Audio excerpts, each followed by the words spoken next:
All right, so it's up in the air. It's ready to get the radiator relocation kit done. I have to remove this bar here. The two hoses are above the radiator right there, so I'll have to pinch those so I don't lose too much antifreeze.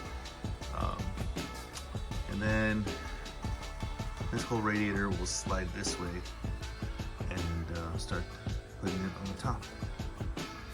So far, all I've done is remove that bar that I was talking about earlier. So there was that one bolt right here, and then you had two 10mm bolts here. The one here was a 13. So you gotta remove that. I'm gonna remove, gotta get all these little ones off here.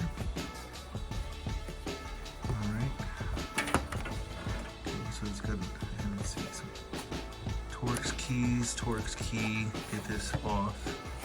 I gotta do the same thing on the other side. These I think just twist off. Yeah. I think they're purposely able to be twisted off so they can be cleaned.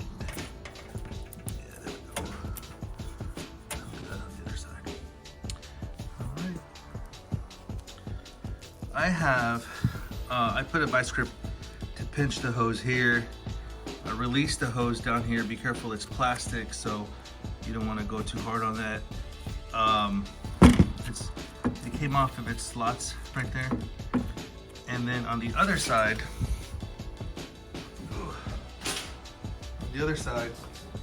I released it from here, from the water thermostat. Be careful, there is a connector right here. You guys can see it. This connector right there.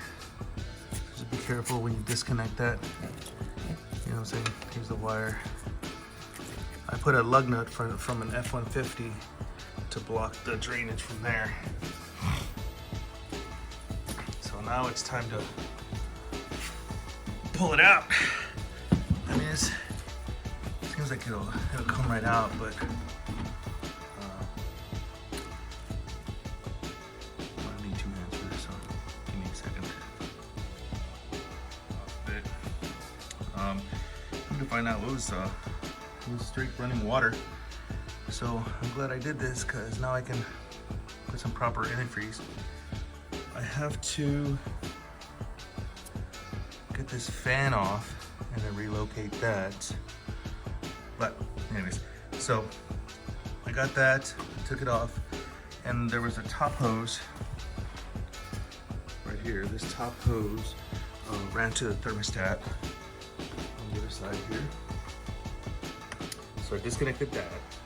I have mounted the radiator relocation kit. Like I said earlier, it is not for a Artic cat, but for a Polaris Sportsman, but I made it work. So right here, I had to use that angle iron. Luckily I had a 3-foot section, so I used angle iron in here to hold the brackets. And then I used angle iron down here to hold the supports.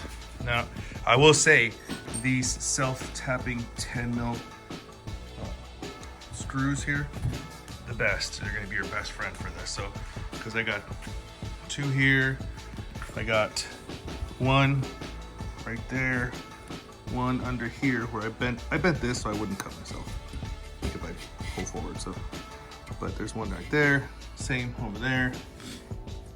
Those 3.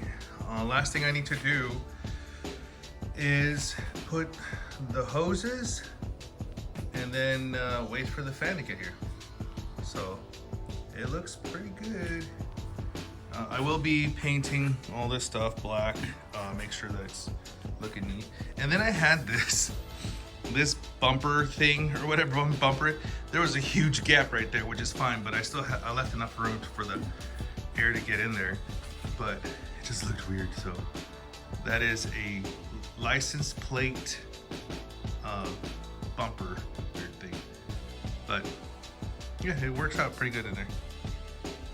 I will put some stickers or something right there, make it look good. And the fact that it's a star, well, what can you expect, man? It was like 80 bucks. So that's good. All right, so this is what I have under here now. So I ended up buying some hose. It is 7/8 hose, and it needs to be 7/8 inner diameter, and it has to be, 1 1/4 on the outside. You get yourself 3/4 elbows and a bunch of these clamps, whatever they're called. All right, so I started back here. So the original hose is back here, and I put a 90. Then I put a little section right here that goes from here to here, and then I put an elbow, and then it went up. Okay, and that one is the bottom. So I came up, another elbow, and then this is what was already originally there. So I do need to put another clamp here, but I'm waiting on the radiator fan to come in before I do that, so I need to put the fan on. And then the top, same thing, original elbow down. All right, and it's better if I show you guys the other side. Okay, so it comes down, elbow, original. So original elbow, the hose that I bought, comes up, elbow, original. So this is what you guys will be looking for. 7/8 inner diameter, 1 1/4 outside. I got 2 of these 2-foot longs. They were $6 at Lowe's, so they're easy to find. The one that comes with the Polaris Sportsman is not big enough, so you have to get another hose to work for your application. So for all intents and purposes, all I'm waiting for is the fan, and then I'll do the coolant and get it burped and get it ready to go. Can't wait to see this thing in action.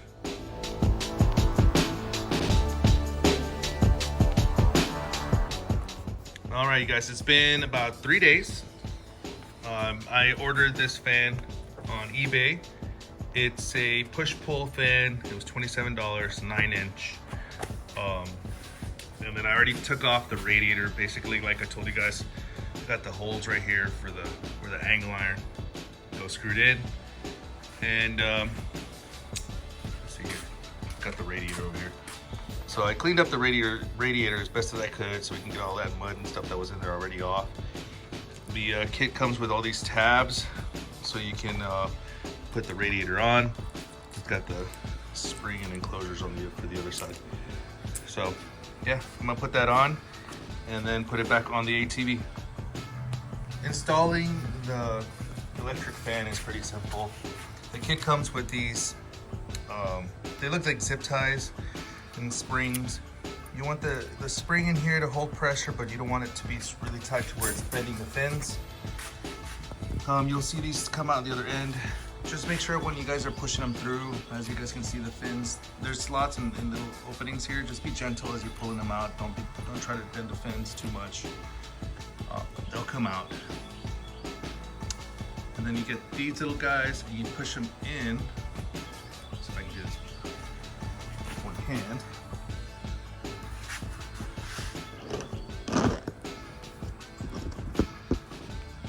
You just push them in. I got 4 of them.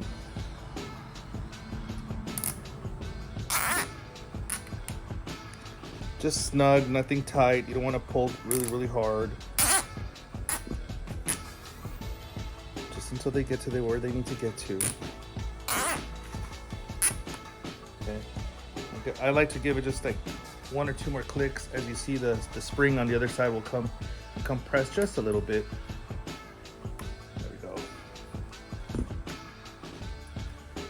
Give that fan a little shake, a little move. If it shakes too much, give it another tension or 1 more bump. There we go. It's perfect. So I'll show you guys the other side. There you go. So you see the little spring on here, just tight just enough to where it's not going anywhere and it's not really tight. So it's good. let's get it on the ATV. Okay, so I put the radiator back in its place with the 4 bolts as shown before. I've got these 2 lines down here. This one is the bottom for the bottom hose. This one is for the top hose right there. I still have the lug nuts from an F-150 holding, because I did fill up these water lines with antifreeze already. So that way they're kind of a little bit filled or whatever. So when I start doing the radiator, it doesn't have to burp so much. The wiring, here's the wiring from the electric fan, and here's the one from the original. So I'm just gonna go ahead and attach these 2. They're the same color, blue and black. And then I'm just gonna put them through. There's a little hole that I made right there, and it's plenty of wire that it's gonna go down to where the original plug is at. So that's pretty easy. Let me get to it here.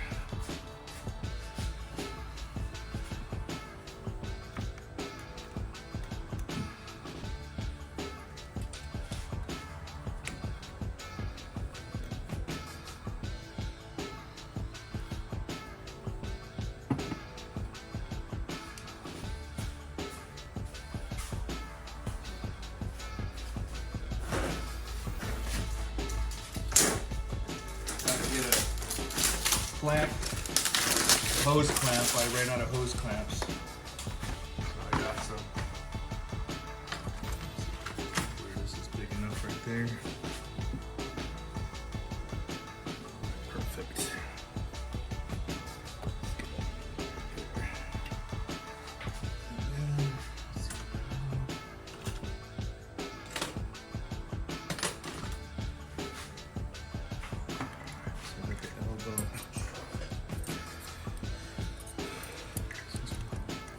Reach it.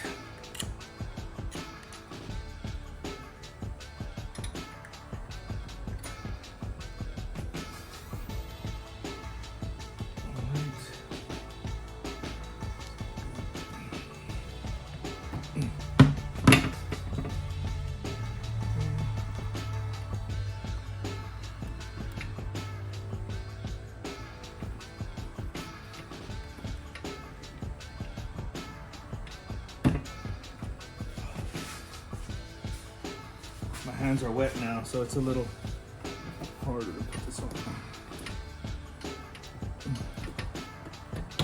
Ouch. There we go.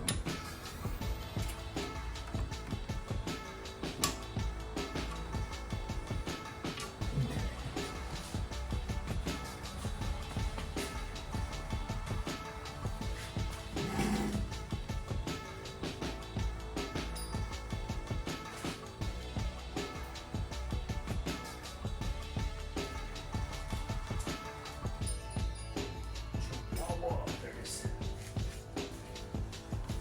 You could use a drill driver for this, but I like to use my hands for the feel, because I know how much I have to tighten and how much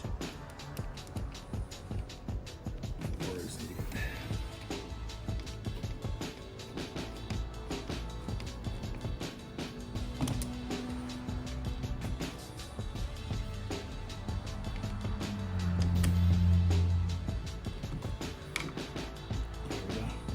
Once you can't rotate, so you see the 90 there?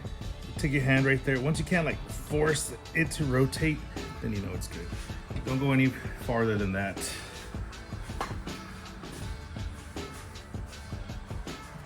Like I told you guys, everything here is about taking your time, especially when it deals with radiator stuff, and patience.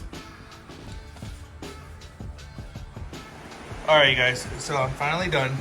It took me a better part of like 4 hours.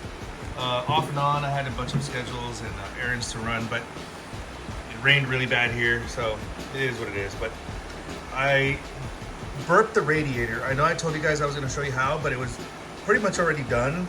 All I did was make sure that these lines were filled prior to me actually putting the radiator in. I put these hoses in, I filled it up to the top, and there was like little to no air coming out of it. I did raise the front end of it, and it didn't need very much. So the biggest thing was running the lines. Okay, so I plugged in this line right here to the bottom where the thermostat was, and I let the ATV run until it got hot. This one right here, or this one right here turns red when it gets hot, and it's supposed to kick on the fan, but it did not. So I don't know what happened, but I just directly wired it. So basically what I did was I ran the, there's the ground, I ran the positive all the way over here, and I put an actual breaker that I had, an extra one. I mean, it doesn't need a 100 amp, but if I'm out trail riding or whatever, and it gets hot, I just click that on. The radiator fan comes on. If I wanted to shut off, then I just push that button and we're done. So, and it does have an inline fuse. I put a 10 amp inline fuse just in case, and if it blows them out too quick, then I'll adjust it to 15. But until that happens, that's it. So, finally done. Thanks for watching. Like, subscribe, share, tell your friends, your family. Stats, I know you're watching. Doche, I know you're watching. All those new guys that just subscribed to my channel that I work with. More, I know you subscribe to it. Weaver, and who else subscribed to this awesome channel? If I forgot you, I'm sorry, but I do appreciate you subscribing. Tap the like, tell your friends. Like I said earlier, thanks a lot, you guys. Till the next one.